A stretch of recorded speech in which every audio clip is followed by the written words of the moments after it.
Da sua fala, quando o senhor disse que nós nunca mais teremos a mesma situação e daqui para frente as coisas podem ser diferentes.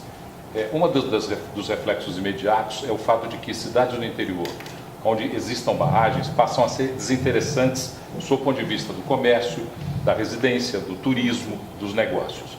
E a Federação das Indústrias é uma propositora de desenvolvimento a todo o estado de Minas Gerais. Que proposituras de desenvolvimento podem surgir até como alternativa se tivermos diminuição do volume de extrativista da mineração, se tivermos uma nova realidade de matrizes econômicas pelo interior?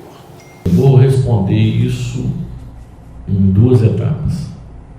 A primeira é o seguinte: primeiro nós temos que acabar com o pânico, porque o pânico é que gera essa desvalorização, né? E para isso nós temos que dar segurança para as pessoas. Então tem que ter estudos adequados que de fato confirmem ou não as ameaças em todos os municípios que têm barragem em Minas Gerais. As empresas hoje encontram também numa situação muito fragilizada, porque que profissional que vai dar um laudo de uma barragem hoje?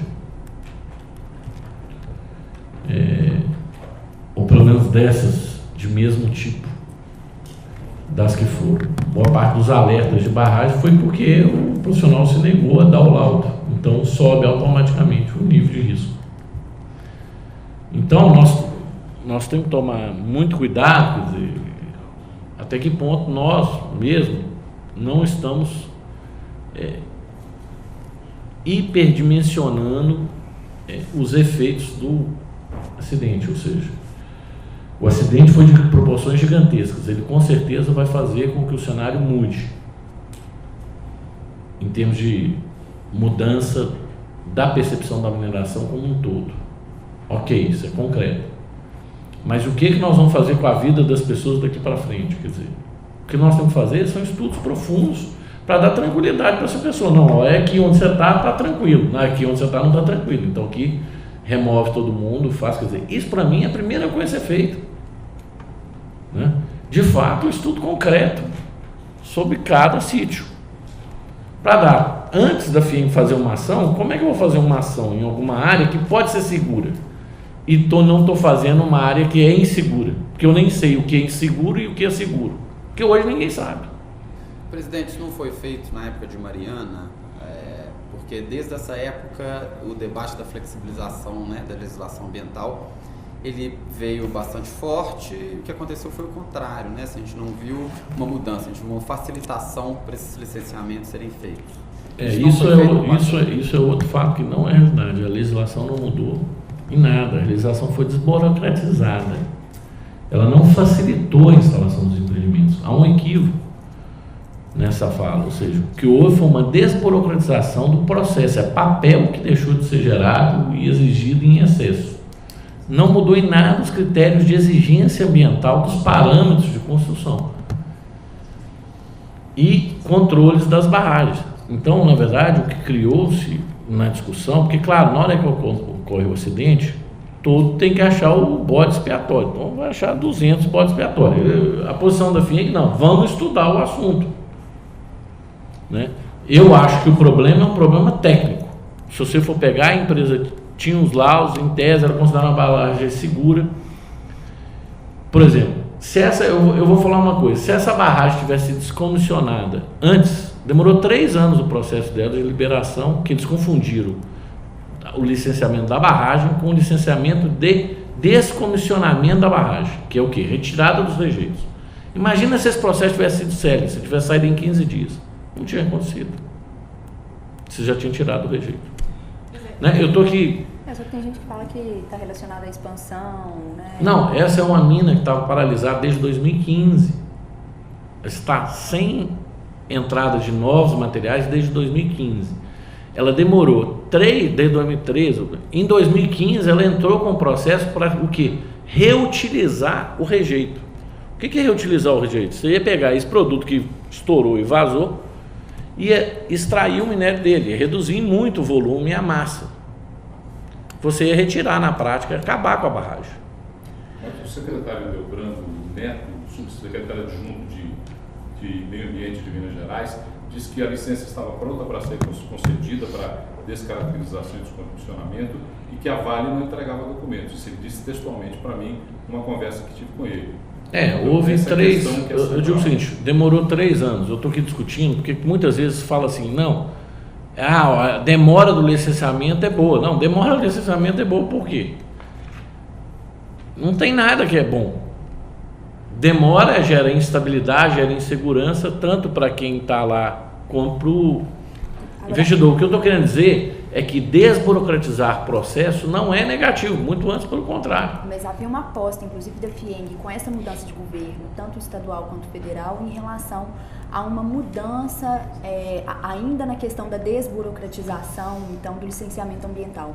Como ficam essas tratativas e qual o impacto disso em outras atividades para além da mineração? Volto a dizer, passado o mítico do momento onde todo tipo de notícia propaga, a desburocratização tem que ser uma regra, não é só no meio ambiente, não, na sociedade brasileira. Desburocratizar tem tudo a ver com produtividade. O mundo todo desburocratiza. Isso não quer dizer que você vai ter menor segurança ou não no processo. O que não pode se... Esse é que é o problema do Ocidente, que muitas vezes se ataca as causas erradas e aí não se resolve o problema. Aí nós vamos ter outro acidente. Presidente, só voltando nessa questão, na época de Mariana, foi feito, o senhor comentou desses estudos robustos que a FIENG pretende fazer. Isso foi feito na época de Mariana? Se não, por que não foi feito naquela época? Assim? O que o senhor não pode apresentar para a gente hoje? Não, eu não era o presidente da FIENG na época que aconteceu Mariana, não sei por que razão não tomou. Na verdade, existiu, foi formado uma fundação, chama Renova, não sei nem como é que chama, uma entidade chama Renova, foi aportado bilhões de reais nessa instituição justamente para fazer todos os estudos. Eu acho que não era o presidente da FIENG à época, não sei dizer exatamente por que não foi feito.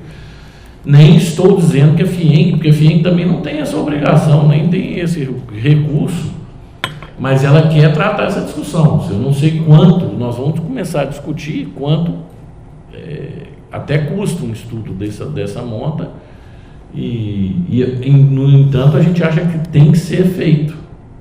Porque o grande problema aqui, que eu acho que é um problema de engenharia. Na minha percepção, isso aqui é um problema de engenharia. Então a gente pode Você tem N laudos de engenharia testando a segurança da barragem ao longo dos anos. Ela começou a fazer em 1973. Essa barragem é de 73. Mas de alteamento ao montante não foi desde 2015. Eu sei, mas eu estou dizendo o seguinte, ao longo dos anos a engenharia aprovou isso, tá certo, e atestou isso tecnicamente. Isso está sendo levado para uma questão ambiental e, na minha percepção, é um equívoco. Isso é uma questão de engenharia. Mas desde Herculano vem sido discutido a questão desse tipo de barragem, de acabar com essa barragem de rejeitos, né, líquida, montante, e principalmente próximo de regiões em que a região de autossalvamento é muito próxima. E aí fica essa discussão, será que o empresário está fazendo uma economia, desculpa o termo, uma economia porca, porque está deixando de investir em questão de segurança, que é muito menos do que ele vai ter, que a Vale, por exemplo, vai ter que arcar agora, né, com essas indenizações e com tudo mais, porque não existe essa discussão entre o empresariado, vamos fazer uma coisa, a barragem de rejeitos a seco, por exemplo? Não, eu acho que existe, tanto é que já tem empresa com barragem a seco, que tem realidades diferentes. Tem locais que isso é possível hoje, economicamente viável, tem locais que não.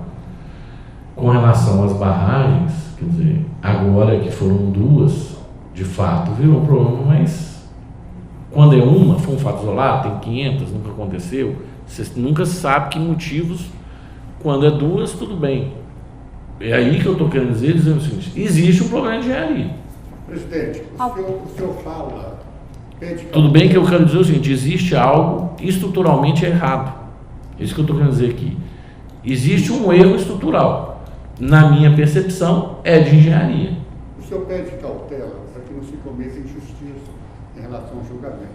Mas nós temos o caso de Mariana, que já se passaram 3 anos, e não aconteceu absolutamente nada em relação à punição, por exemplo, de engenheiros ou de outros responsáveis. Então eu indago ao senhor... Não, nós estamos confundindo as coisas. O que eu falei de cautela aqui é do ponto de vista econômico, não é do ponto de vista criminal e apuração. Aí não vamos confundir as esferas, que são esferas diferentes.